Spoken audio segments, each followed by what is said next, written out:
Logos llama menú contextual al que aparece cuando hacemos clic derecho sobre una determinada palabra o frase del libro que tenemos abierto.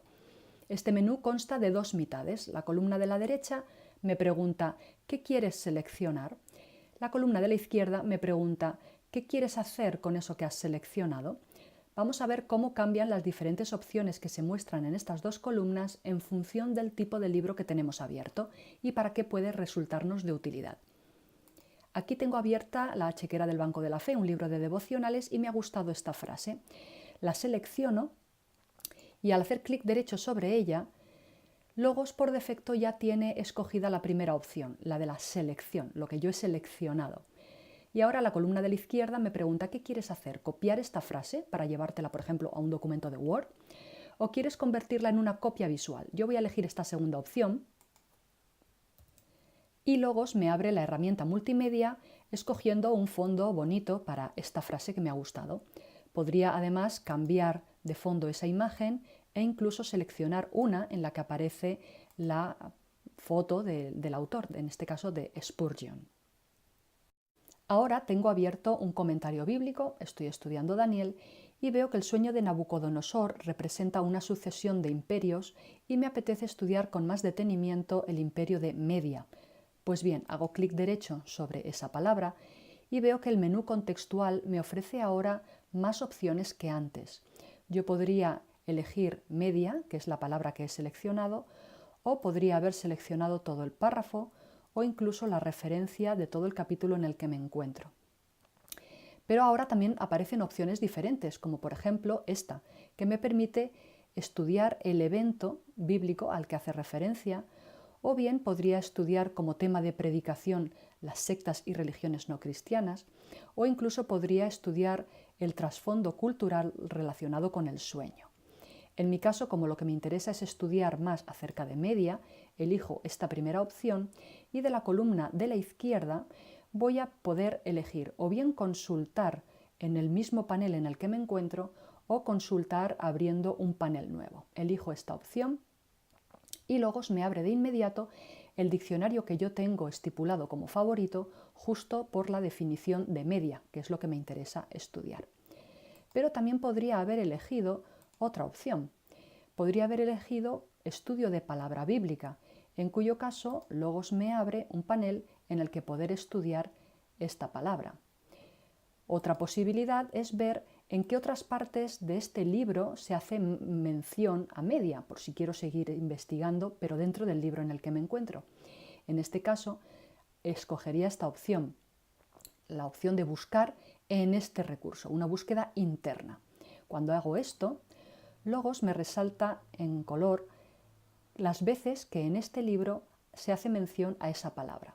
Para no ir bajando de una en una, puedo elegir aquí en el menú del panel que en lugar de saltar de capítulo en capítulo o de versículo en versículo, salte según el resultado de la búsqueda.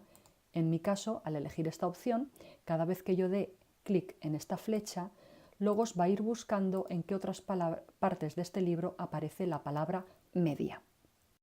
Ahora tengo abierta una Biblia que no contiene interlineal inverso.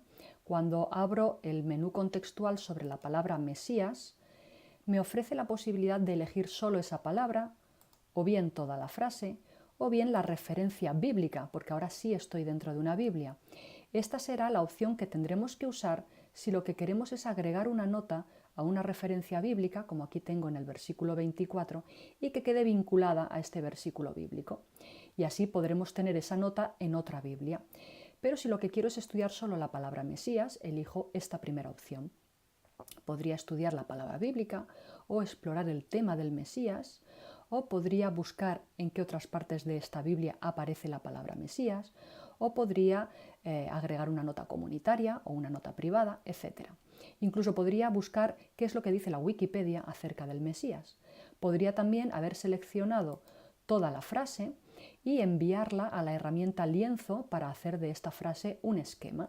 O podría enviarla al software bíblico de Faith Life Proclaim si lo que quiero es que se proyecte, por ejemplo, durante una predicación en mi iglesia. Por último, vamos a ver cómo se comporta el menú contextual con una Biblia que sí que tiene el interlineal inverso, como por ejemplo la Reina Valera del 60. Estoy en Juan 1.1 y leo: en el principio era el verbo, y el verbo era con Dios, y el verbo era Dios. Si hago clic derecho sobre la palabra verbo, vemos que ahora el menú contextual me ofrece muchas cosas. Entre ellas, aparte de la palabra, la selección de toda la frase o la referencia, vemos que podemos tener un acceso rápido a un solo clic de qué palabra aparece en el manuscrito original, que en este caso es logos. La siguiente opción me muestra el lema, es decir, la palabra de la que deriva o la que tendríamos que buscar en un diccionario si quisiéramos estudiar este logos. Y por último, la raíz, es decir, la palabra de la que procede de lego, que quiere decir decir. También nos habla de que esta palabra es un sustantivo, nominativo, singular masculino. Nos dice que corresponde al número griego de Strong 3056. Podríamos ver que el sentido en el que se ha usado es que Jesús es la palabra de Dios y que hace referencia a la persona de Jesús. Podríamos a continuación ver qué opciones en este menú de la izquierda nos interesan en función de nuestra búsqueda. Por ejemplo, yo puedo ver en qué otras partes de la Biblia aparece esta palabra logos independientemente de cómo haya sido traducida. En este caso elijo la opción manuscrito y del menú izquierdo una búsqueda interna. Logos me muestra en qué otros versículos de la Biblia aparece la palabra logos. Aquí se tradujo como verbo, pero también se ha traducido como dicho o como palabra. Si avanzamos en nuestro texto, nos encontramos con el testimonio de Juan el Bautista y al hacer clic sobre una palabra que él dijo, una respuesta, vemos que ahora también el menú contextual nos muestra otras opciones interesantes. Ahora me dice que el evento al que hace referencia es aquel en el que Juan el Bautista declara su misión, pero nos dice también que Juan el Bautista es el orador, el que está hablando en ese momento y que los destinatarios son los judíos en tiempos de Jesús. Pues bien, yo podría hacer una búsqueda eligiendo esta opción en la que Juan el Bautista es el orador y ver en qué otras partes de la Biblia Juan el Bautista es el que habla. Así se me muestran todos los versículos en el que Juan el Bautista es el que está hablando. Si lo que elegimos es un verbo, como este, bautizando, el menú contextual me va a mostrar no solamente la palabra que aparece en el manuscrito, que es baptizón, el lema, que sería lo que yo buscaría en un diccionario, porque yo no buscaría bautizando, buscaría bautizar, la raíz de la que procede, que es bapto, que significa sumergirse, pero también podría elegir el bautismo como tema de predicación y ver que en el menú de la izquierda me aparece la opción de buscar en la enciclopedia bíblica o incluso iniciar el preparador de sermones para escribir un sermón acerca del bautismo. Bueno, pues como veis, este menú contextual da para mucho, hay que ir probando sus distintas opciones y descubriréis que a un solo clic podéis tener multitud de información útil para estudiar o para hacer búsquedas específicas de lo que os interese. Ahora a ponerlo en práctica. Un saludo.